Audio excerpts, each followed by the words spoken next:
दोस्तों, हम में से कई लोग कुछ पाने का निश्चय तो कर लेते हैं पर उस पर टिक नहीं पाते हैं। दोस्तों, यह कहानी बहुत रोमांचक और प्रेरणादायक है, जिससे कि आपको सफलता के पथ पर चलते रहने की और अपने दृढ़ निश्चय पर अटल रहने की प्रेरणा देगा। तो चलिए शुरू करते हैं कहानी को। राम सिंह नाम का व्यक्ति शहर में मशहूर था। वह गंगा नदी के तट पर ही अपनी बिरादरी के साथ रहता था। उसका काम सुबह सुबह गंगा नदी से अपने मशक में पानी भरना और धनवान लोगों के घरों तक पहुंचाना था। एक दिन राम सिंह सुबह सुबह मशक उठाए बस्ती की ओर बढ़ा जा रहा था कि अचानक उसकी नजर धरती पर पड़े चांदी के 1 रुपये पर पड़ी। अरे वाह, सुबह सुबह चांदी का रुपया! हे महालक्ष्मी, आज तो तुमने मुझे गरीब पर बड़ी कृपा की। राम सिंह का खुशी का ठिकाना नहीं था, लेकिन अगले ही पल वह सोच में डूब गया। समस्या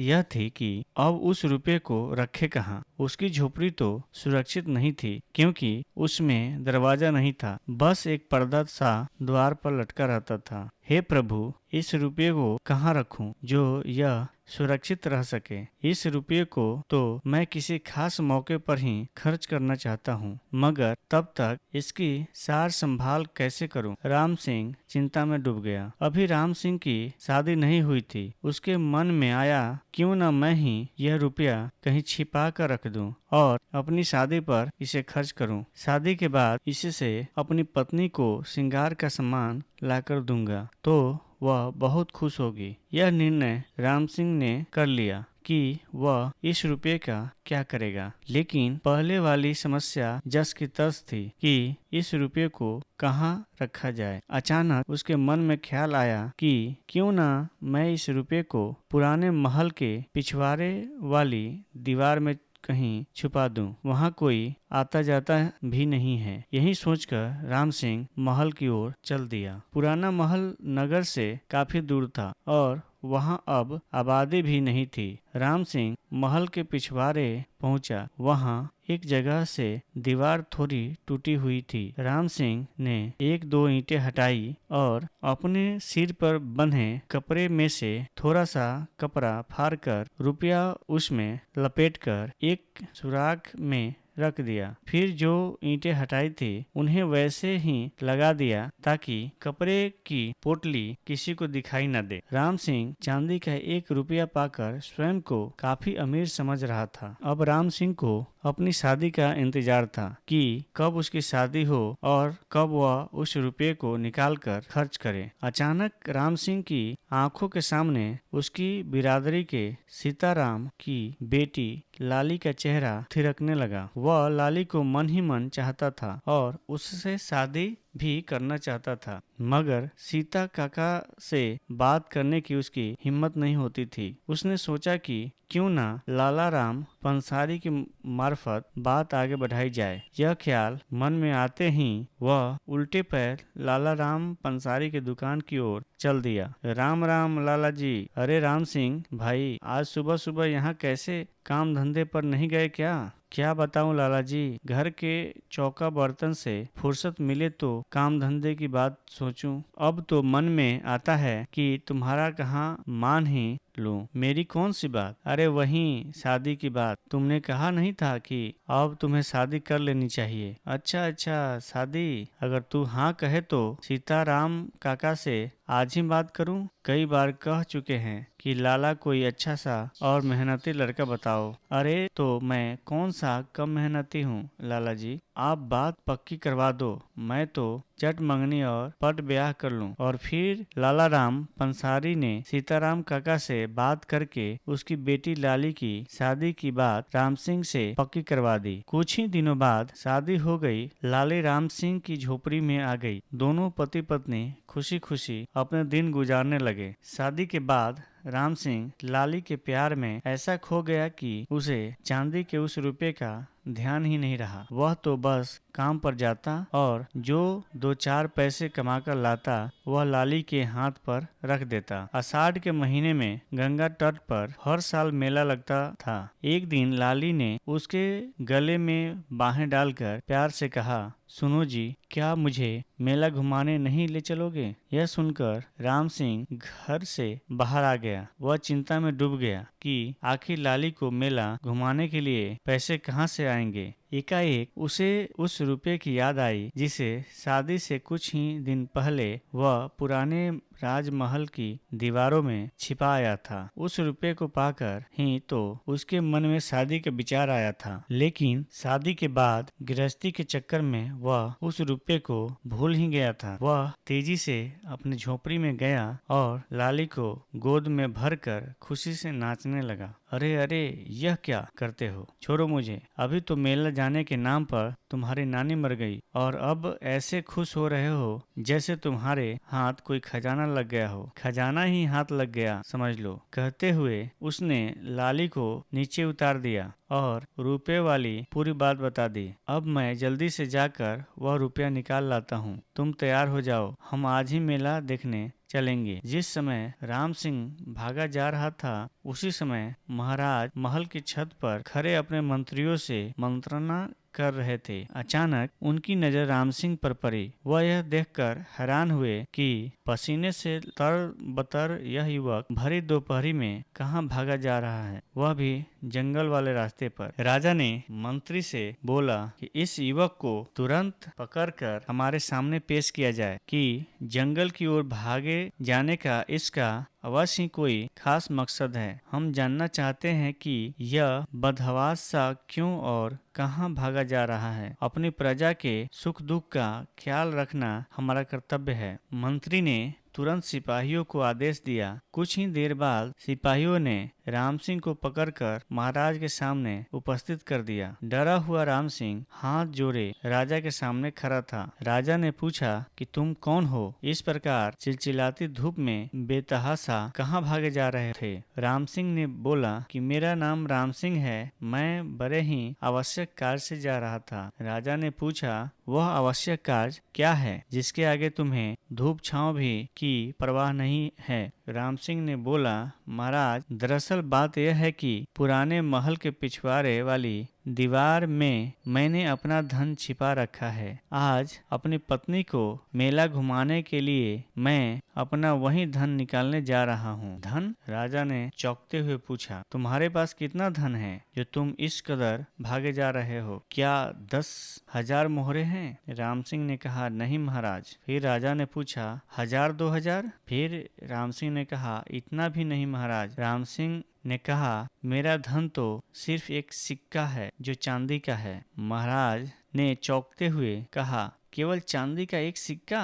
राम सिंह ने कहा, जी महाराज, वही मेरा खजाना है जिसे मैं काफी दिनों से संजोकर रखा हूँ। महाराज ने हैरानी से राम सिंह का चेहरा देखते जा रहे थे। राम सिंह का भोलापन देखकर उन्हें उस पर तरस आने लगा था। जबकि राम सिंह कह रहा था, उस एक सिक्के से ही मैं अपनी पत्नी को मेला दिखाकर खुश कर दूंगा। मेरी पत्नी के सिवा मेरा इस दुनिया में कोई नहीं है। यदि ऐसी बात है तो हम तुम्हें अपने खजाने से चांदी का एक सिक्का दिला देते हैं। उसे लेकर तुम घर जाओ और अपनी पत्नी के साथ मेला देखाओ। एक सिक्के के लिए इस चिलचिलाती धूप में दौड़ने से क्या फायदा? राम सिंह ने कहा, महाराज, आज आप मुझ पर मेहरबानी करके मुझे 1 रुपये दे रहे हैं, यह तो बड़ी खुशी की बात है, मगर फिर भी मैं अपना वह रुपया लेने अवश्य जाऊंगा। वह रुपया मेरे लिए बड़ा भाग्यशाली है। देखो राम सिंह, इस तपती दोपहरी में जंगल की ओर जाने का विचार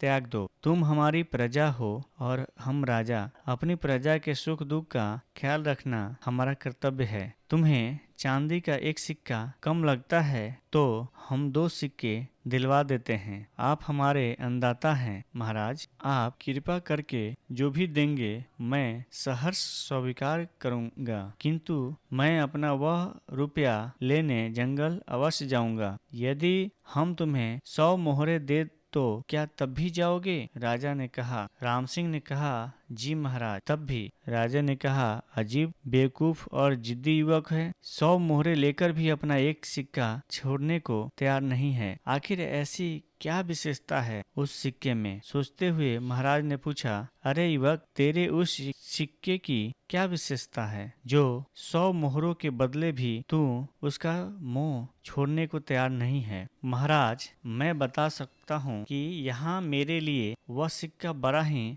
भाग्यशाली है। यदि मुझे वह सिक्का ना मिला तो मेरी शादी नहीं हुई होती। यदि मैं शादी न करता तो मुझे लाली जैसी सुंदर और सुशील पत्नी भी नहीं मिली होती। इसलिए महाराज, वह रुपया मेरे लिए कीमती है। महाराज ने सोचा, यह युवक धुन का पक्का है, मगर ईमानदार है या लालची, इसके लिए इसकी परीक्षा लेनी चाहिए। अतः वह बोले, राम सिंह, यदि हम तुम्हें 1000 मोहरे दें तो तब भी तुम उस रुपये को लेने जाओगे? राम सिंह ने कहा, जी महाराज, उस रुपये को तो मैं अवश्य लेने जाऊंगा, क्योंकि वह रुपया मैंने अपनी पत्नी पर ही खर्च करने का निर्णय ले चुका हूँ। अब उसी रुपये से उसे मेला घुमाऊंगा। मगर जब हम तुम्हें उस रुपये से 1000 गुना अधिक धन दे रहे हैं तो तुम उस रुपये का लालच क्यों नहीं छोड़ देते? राजा ने कहा। राम सिंह ने कहा, क्षमा करें महाराज, यदि मैं अधिक धन के लालच में उस रुपये का मोह छोड़ दूंगा तो जीवन भर मेरी आत्मा पर एक बोझ सा बना रहेगा। कहते हैं 3 हट बहुत बुरी होती है, राजहट, बालहट और योगहट। जहाँ राम सिंह अपने बालहट पर कायम था कि पत्नी को उसी रुपये से मेला दिखाऊंगा, वहीं महाराज के मन में भी राजहट की भावना उत्पन्न हो गई थी कि चाहे जो भी हो, चाहे कितने भी भारी कीमत क्यों न चुकानी पड़े, इस युवक को वह रुपया लेने नहीं जाने दूंगा। यह सोचकर वह बोले, देखो राम सिंह, यह हमारी हट है कि हम तुम्हें वह रुपया लेने नहीं जाने देंगे। इसके बदले हमें भले ही कितने भी भारी कीमत क्यों न चुकानी पड़े, उस रुपये के बदले हम तुम्हें मुंहमांगी दौलत देने को तैयार हैं। राम सिंह ने कहा, दौलत इंसान की बुद्धि भ्रष्ट कर देती है महाराज। मैं तो मेहनत कश इंसान हूँ। हम लोगों को तो पेट भरने लायक धन मिल जाए वही बहुत है। आपकी भारी से भारी दौलत भी मुझे वो खुशी नहीं दे सकती जो खुशी मुझे उस रुपये को पाकर प्राप्त होगी। हम तुम्हारे विचार जानकर बहुत खुश हुए राम सिंह। राजा ने कहा, तुम लालची नहीं हो। तुम जैसे नौजवान जिस राज्य में हो वह राज्य अवश्य ही उन्नति कर सकता है। हम खुश होकर तुम्हें अपने राज्य का आधा भाग इनाम में देते हैं, मगर शर्त हमारी वही है कि तुम वह रुपया लेने नहीं जाओगे। राम सिंह समझ गया कि महाराज जिद पर अड़ गए हैं। यदि उसने उस रुपये को लाने की जिद नहीं छोड़ी तो उसे इनाम के बदले दंड भी दिया जा सकता है। अतः अब तो बुद्धिमानी इसी में है कि कोई ऐसी युक्ति लड़ानी चाहिए कि महाराज का कोप भाजन भी न बनना पड़े और वह रुपया भी मिल जाए। अतः वह बोला, महाराज, आपकी आज्ञा सिर माथे पर, किंतु आप मुझे राज्य का वह हिस्सा दे दो मैं चाहता हूँ। शाबाश, राजा ने कहा, यह हुई न बात। प्रजा को सदा अपने राजा की आज्ञा का पालन करना चाहिए। बोलो, तुम्हें हमारे राज का कौन सा हिस्सा स्वीकार है? हम वचन देते हैं तुम्हें वही हिस्सा दिया जाएगा। मुझे उत्तरी हिस्सा चाहिए महाराज। राजा ने, ओह राम सिंह, तुम सचमुच बहुत बुद्धिमान हो। अपने बुद्धि बल से तुमने हमारा आदेश मानकर हमें भी संतुष्ट कर दिया और अपना वह रुपया भी प्राप्त कर लिया, क्योंकि उत्तरी हिस्से में ही वह पुराना महल है जिसमें तुमने अपना 1 रुपया छुपा रखा है। तुम बुद्धिमान ही नहीं, दृढ़ निश्चय भी हो। तुम जैसे युवक सदैव उन्नति करते हैं। हमें गर्व है कि तुम जैसा होनहार युवक हमारे राज्य में पैदा हुआ। वह भाग्यशाली रुपया भी महाराज, जिसके कारण मैं आपकी खुशी से आपके राज्य का आधा हिस्सा भी पा लिया। अब आप ही बताएं कि मैं उस भाग्यशाली रुपये का मोह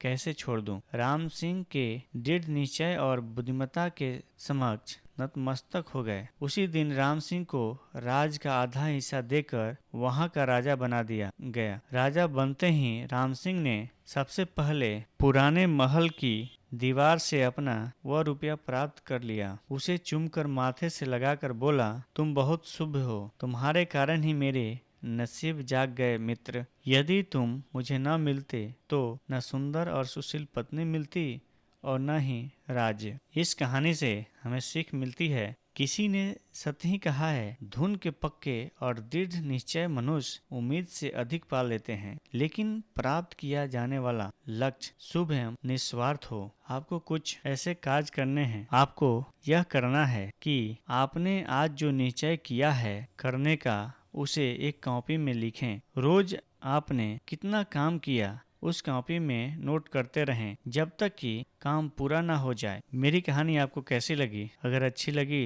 तो मेरे चैनल को सब्सक्राइब करें और लाइक करें। धन्यवाद दोस्तों।